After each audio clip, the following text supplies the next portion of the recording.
সরকার সৌর সরকার পাখির মতো করে গুলি করে এদেশে ছাত্র জনতাকে নির্মমভাবে হত্যা করেছে।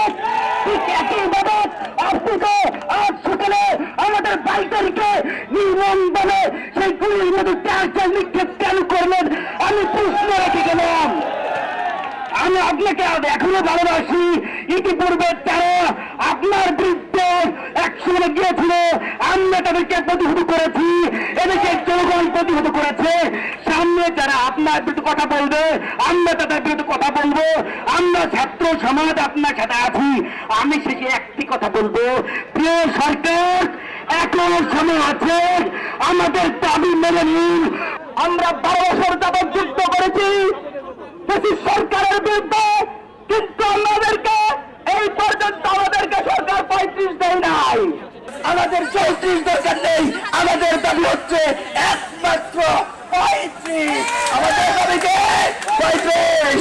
আমাদের দাবি যদি মেনে নেওয়া না হয়, যেভাবে মুগ্ধ ভাই, যেভাবে সাইদ ভাই শহীদ হয়েছিল কিশোরগঞ্জ থেকে, কিশোরগঞ্জের মাটি থেকে, লিকানার মাটি থেকে, আমি আউলাদ প্রথম শহীদ হতে চাই।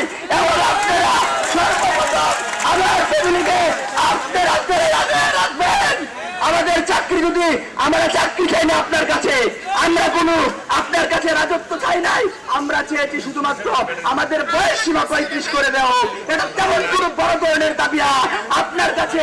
আপনি সারা বিশ্বে ডক্টর মোহাম্মদ ইউনূস স্যার, সারা বিশ্বের মানুষ আপনাকে চিনে। আপনি জাতিসংঘে ইংরেজিতে ভাষণ দেন। আমরা আপনাদের ছাত্র, আমরা আপনার ছাত্র। মানুষ দুইজন মানুষের কাছে দুঃখ প্রকাশ করে, এক হচ্ছে তার বাবা, আরেক হচ্ছে তার শিক্ষক। আপনি আমাদের শিক্ষক, আপনি অতি শীঘ্রই আজকের ভিতরে আমাদের দাবি মেনে নেন।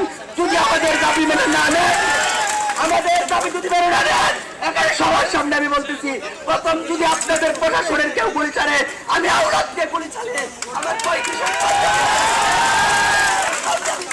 আমাকে খবর দিবেন, তারপর আমরা 35 চাই।